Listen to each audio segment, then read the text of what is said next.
Hoje nós vamos ver a primeira aula sobre ecologia aplicada, sustentabilidade, agricultura e pesca. Bibliografia, Fundamentos em Ecologia, o Beguinho, capítulo 12. Ecologia de Indivíduos a Ecossistemas, o Begão, capítulos 15 e 22. E o livro A Globalização da Natureza e a Natureza da Globalização, de Porto Gonçalves. Nós vamos abordar o livro inteiro. As coisas mais importantes do livro vocês vão ver ao longo da aula.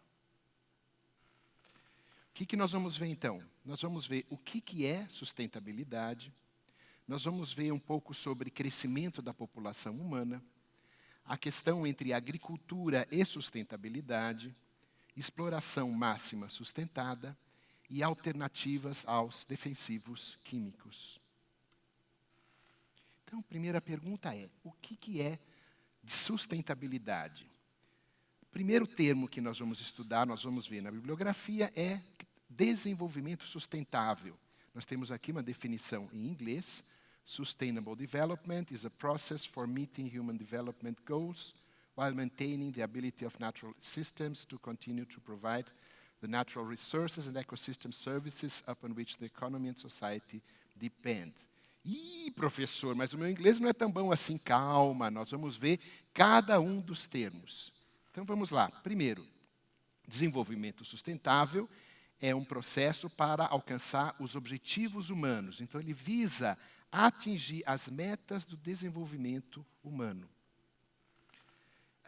While maintaining the ability of natural systems to continue to provide the natural resources and ecosystem services. Então, ele visa alcançar esse desenvolvimento humano, mantendo a capacidade dos sistemas naturais de fornecerem recursos e serviços ecossistêmicos, dos quais depende a economia e a sociedade, upon which the economy and society depend. Então, desenvolvimento sustentável visa atingir as metas de desenvolvimento humano, mantendo a capacidade dos sistemas naturais de fornecerem os recursos e serviços ecossistêmicos, dos quais depende a economia e a sociedade. E qual que é a teoria ecológica envolvida? Primeiro, a teoria relacionada a recursos, como alimento, combustíveis, matéria-prima. E a teoria relacionada a serviços ecossistêmicos, como controle de erosão, polinização das flores pelas abelhas, fertilização do solo pelas fezes de animais, decomposição de animais e plantas por micro-organismos, inimigos naturais de pragas agrícolas ou patógenos desses cultivos agrícolas. Tudo isso está envolvido na questão que nós vamos abordar hoje. Então, o que é sustentabilidade? Sociedades sustentáveis é diferente de desenvolvimento sustentável. O conceito de sociedades sustentáveis possibilita a cada uma delas, dessas sociedades, definir os seus padrões de produção e de consumo e de bem-estar, a partir da sua cultura e de seu desenvolvimento histórico e de seu ambiente natural. Então, esse tipo de definição enfatiza as possibilidades de uma diversidade de sociedades sustentáveis. Diferentes sociedades sustentáveis, desde que pautadas pelos princípios básicos de sustentabilidade ecológica, econômica, social e política. Teoria ecológica envolvida. Primeiro, o conceito de estabilidade, que é a resposta à perturbação, a capacidade de um sistema de suportar, entre aspas, as perturbações. Nós vamos ver que nós temos que abordar 4 conceitos importantes: resiliência, resistência, escala local e global e sistemas dinamicamente frágeis ou dinamicamente robustos. Vamos ver o que isso, cada uma dessas coisas significa. Resiliência ou elasticidade é a capacidade do sistema voltar à situação anterior após uma perturbação. Então, nessa primeira figura, nós temos um exemplo de um sistema de baixa resiliência. Então, o ponto inicial do sistema é esse xizinho aqui, nos dois casos. Você provoca uma transformação no sistema, por exemplo, uma chuva muito forte, uma seca muito forte, uma queimada.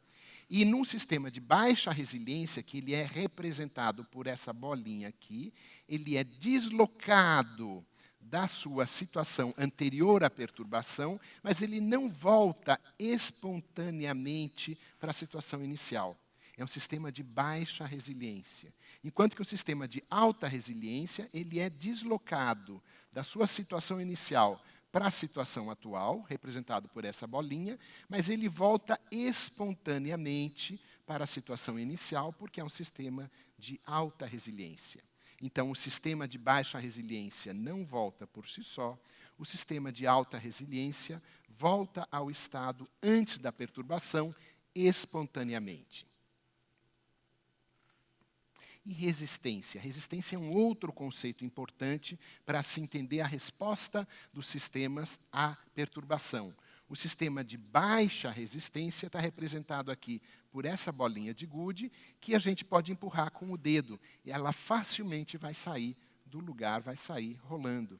Enquanto que o sistema de alta resiliência está representado por essa bolinha de gude aqui, grudada no chão com um pedacinho de cola. Então, ele tem uma alta resiliência e é difícil deslocar esse sistema. Se a gente fizer um empurrãozinho fraco com o dedo, ele não sai do lugar. Então, o sistema de baixa resiliência é um sistema que se modifica com pequenas perturbações. O sistema de alta resiliência é um sistema que não se modifica, a não ser com grandes perturbações. E a estabilidade é um terceiro aspecto que nós vamos ver, que é qual que é a capacidade do sistema de voltar à situação anterior após uma perturbação.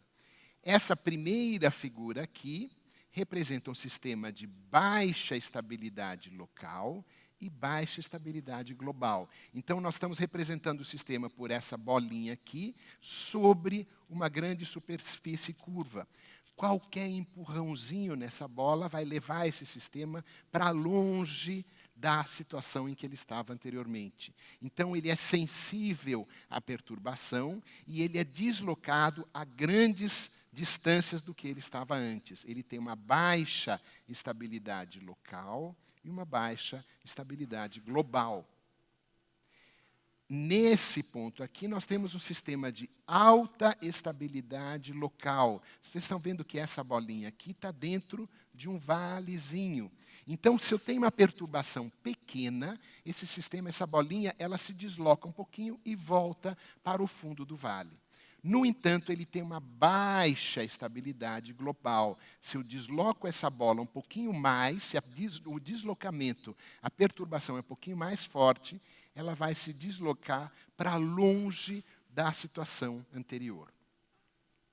Essa terceira situação aqui, que eu estou colocando esses 3 pontinhos, primeira situação, segunda situação, terceira situação aqui, eu tenho uma baixa estabilidade local. Vejam como a bolinha está sobre uma rampa. Qualquer empurrãozinho, qualquer soprozinho desloca essa bola da situação que ela estava. Mas ele tem uma alta estabilidade global. Então, ele se desloca da situação inicial facilmente, mas ele vai estar próximo, vai estar deslocado para cá ou para cá, próximo à situação inicial. Ele tem uma alta estabilidade global.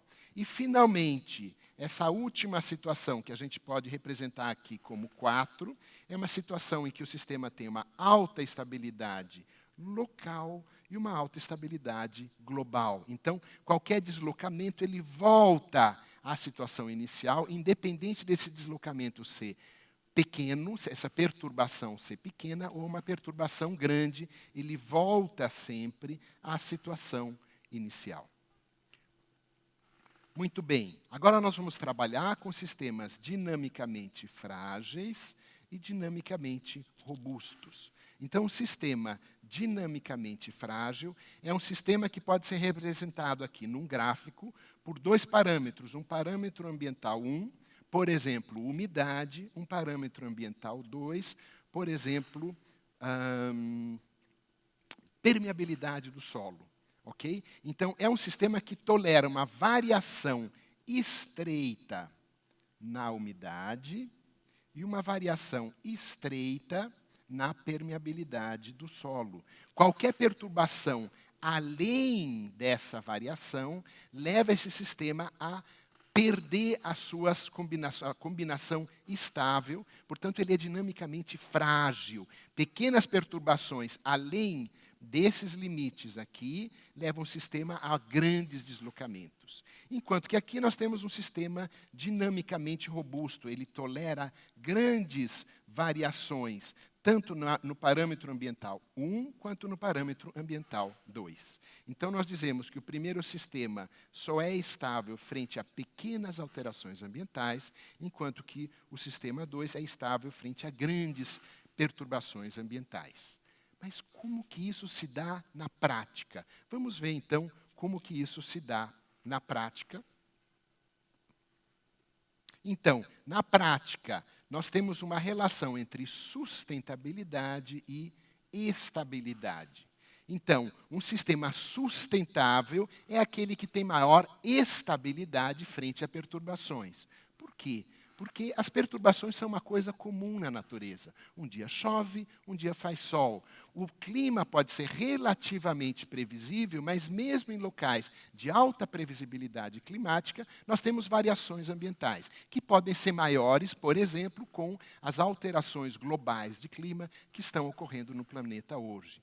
Então, sistemas sustentáveis exigem uma alta estabilidade às variações ambientais.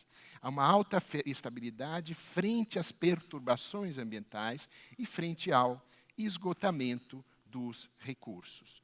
Na aula seguinte, nós vamos ver as consequências dessas diferentes formas de estabilidade para o equilíbrio e para a sustentabilidade ecológica, por exemplo, para questões aplicadas à sustentabilidade da produção agrícola.